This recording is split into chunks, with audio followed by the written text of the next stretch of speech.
बिस्मिल्लाहिर्रहमानिर्रहीम अस्सलाम वालेकुम या अली अलैहिस्सलातु वस्सलाम मदद मुनीर अकरम। आज एक और मजलिस में आप लोगों के साथ हाजिर हूँ। आज अल्लामा ज़मीर अख्तर नकवी साहब की एक मजलिस के जिसका टाइटल है क्या कुरान काफ़ी है। आज उस मजलिस का मैं पहला पार्ट आप लोगों के साथ शेयर करने वाला हूँ। ये पूरा एक 10 मजालिस का अशरा है कि जिसके अंदर वो बयान कर रहे हैं कि आखिर कौन कौन सी वजूहात हो सकती हैं कि जिसकी वजह से ये नबी करीम सल्लल्लाहु अलैहि वसल्लम के सामने तौहीन की गई थी कि हमारे लिए सिर्फ कुरान काफ़ी है। तो आज इस मजलिस का पहला पार्ट है, सो चलें आज इस मजलिस को सुन लेते हैं। Subscribe to my channel and hit the bell icon so you never miss any video from my जाहिर है कि कोई बुजुर्ग कोई उस्ताद बच्चे को ये बताएंगे बेटा ये अलिफ है, ये बे है, ये पे है, ये ते है, ये से है। तो बच्चा बगैर उस्ताद के नहीं पढ़ सकता, नहीं सीख सकता, हरफों को पहचान नहीं सकता। तो क्या ये बात अल्लाह को नहीं मालूम है कि हमने किसी भी इंसान को इस तरह नहीं पैदा किया कि उसको अलिफ बे पहले से याद हो।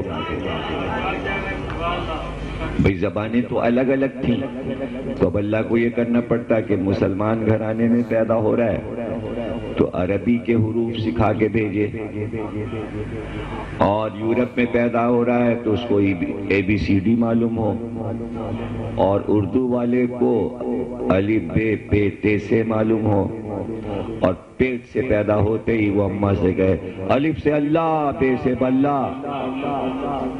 अम्मा कहे जिन का बच्चा पैदा हुआ क्या मेरे यहाँ, क्या जिन्नात पैदा हुआ मेरे यहाँ कि ये तो अलिफ बे पढ़ता हुआ पैदा हो गया, इसको तो किताब की जरूरत ही नहीं, इसे तो उस्ताद की जरूरत ही नहीं है।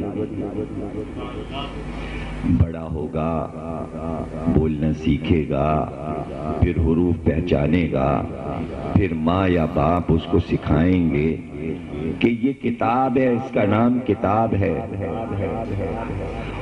और अगर बेटा ये कह दे अम्मा किताब आ गई है, बाप तुम हमें ना बताओ, हमारे लिए किताब काफी है। अरे बच्चा माँ बाप से नहीं कहता कि ये किताब काफी है, वो कैसा था, कितनी अक्ल थी, अक्ल थी भी या नहीं कि जो ये कहे किताब काफी है। तो देखिए हालांकि सामने की बात है, सबको पता है, शिया सुन्नी हर फिरके को पता है कि ये आया टुकड़ा लिखा हुआ है हस्बुना किताबुल्लाह, इसका तर्जुमा क्या है, हमारे लिए किताब खुदा काफी है।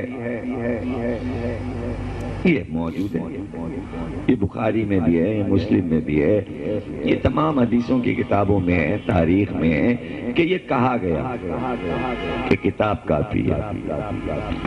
तो कहने वाले का दिमाग कोई 5 साल के बच्चे का नहीं था कि नादानी में कह दिया। पता है कि अरब में जो लोग पढ़ते लिखते हैं तो वो खुद से नहीं पढ़ते लिखते, जिन्नात के बच्चे नहीं हैं, फरिश्तों के बच्चे नहीं हैं कि पढ़े लिखे पैदा हों, कोई ना कोई किसी को सिखाता है और बगैर सिखाए आता नहीं।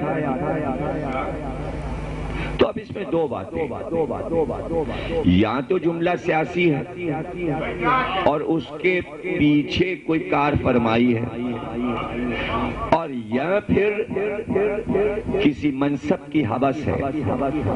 और मनसब की हवस क्या है कि ये उन्हें पता है कि बच्चे को जब तक बताया ना जाए वो किताब नहीं पढ़ सकता।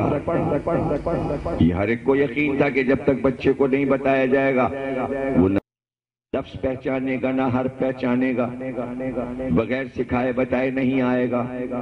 तो ये उनको भी मालूम है, फिर क्यों कह रहे हैं? तो इसके माने ये है कि कुछ लोग ऐसे उन्होंने देखे और वो सामने हैं उनके कि जिनको सिखाया नहीं गया, जिनको पढ़ाया नहीं गया, वो माँ के पेट से पढ़े लिखे पैदा हुए, तो या तो वो बनना चाहते हैं یا تو وہ بننا چاہتے ہیں کہ جب ان کو پڑھایا لکھایا نہیں گیا اور یہ ہر پہچانتے تو میں کیوں نہ بنوں، تو میں یہ کیوں نہیں کر سکتا۔ بہت دیکھیے یہ 9 دن اسی جملے کا تجزیہ ہے، اس کا ہر رخ دیکھنا ہے۔ تجزیے میں یہی ہوتا ہے، اسے کہتے ہیں ریسرچ ورک، کہ ایک جملہ چھوٹا سا لے کے بیٹھ جائیے، اس کے سارے رخوں سے بیٹھ کے دیکھیے کہ ایسا تو نہیں ہے، ایسا تو نہیں ہے، کیوں کہا، کیوں کہا، مطلب یہ کہ تمہارے لیے تو سب کچھ کافی ہو جائے ہے محمد، تمہارے لیے تو ہم نے یہ سنا کہ تم کو تمہاری ماں آمنہ نے پڑھایا، نہ تمہارے چچا ابو طالب نے پڑھایا، نہ دادا نے پڑھایا، مگر تمہیں سب کچھ آتا ہے۔ ہم نے تو نہیں سنا کہ پہلی کتاب تمہیں پڑھائی گئی ہو، پھر دوسری کتاب پڑھائی گئی ہو، پھر تیسری، اور اسی طرح ہم نے یہ بھی دیکھا کہ یہ تمہارے ساتھ جو علی رہتے ہیں ان کے بارے میں بھی نہیں سنا کہ کسی مدرسے میں ان کو پڑھایا گیا ہو۔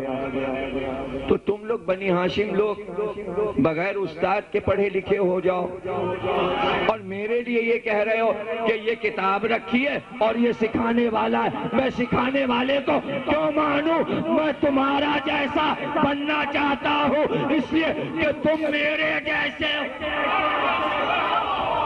یہاں سے ہو گئی غلطی، یہاں سے ہو گئی،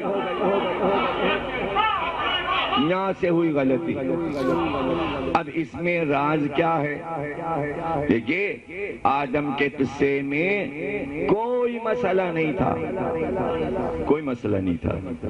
آدم اللہ کا بنایا ہوا تھا، اس نے کہا تھا میں نے روح پھونکی ہے۔ آدم کو سب آتا تھا، سب جانتے تھے آدم، لیکن اللہ کا یہ کہنا یہ کام نہ کرنا، ادھر نہ جانا، یہ اس لیے نہیں تھا کہ آدم کو اس رخ کا پتہ نہیں تھا، پتہ تھا۔ یہ دنیا کی انسانیت جو آنے والی ہے، اللہ اس انسانیت کو تنبیہ کرنا چاہتا ہے کہ جب ہم آدم کو منع کرتے ہیں کسی کام سے تو نہیں پسند کرتے کہ وہ کام نبی بھی کرے، تو تم بھی نہ کرنا، جس چیز کو ہم منع کر دیں وہ نہیں کرنا ہے۔ یہ سکھانے کے لیے کیا گیا، ورنہ آدم کوئی نادان نہیں تھے، چھوٹے سے بچے نہیں تھے آدم کہ بچوں کی طرح کہا جائے ادھر جانا ادھر جانا ادھر جانا ادھر نہ جانا۔ اس میں راز پوشیدہ، راز یہ تھا کہ یہ ادھر پردہ پڑا ہے، کچھ لوگ اس طرف رہتے ہیں، آدم تم کو وہ نہیں بننا، تم آدم ہو اپنی جگہ، وہ اپنی جگہ، یعنی منصب کی ہوس نہیں کرنا ہے۔ یہ بات بھی ان کو معلوم ہے، یہ بات بھی ان کو معلوم، تو یہاں ہوس منصب کی ہو گئی، یعنی ہم کوئی جاہل ہیں، ہم کو کیا آتا نہیں کہ آپ ہم سے یہ کہہ رہے ہو یہ کتاب رکھی ہے اور یہ استاد رکھا ہے، نہیں مانتے استاد کو، تو اس میں راز کیا ہے؟ اس میں راز یہ کہ تم نے استاد اول کا انکار کر دیا۔ دیکھیے پس پردہ تو یہ کہہ رہے ہیں نا نبی کہ قرآن چھوڑ رہے ہیں اور اہل بیت ان کا کافی کتاب، تو کہنے والا کون ہے؟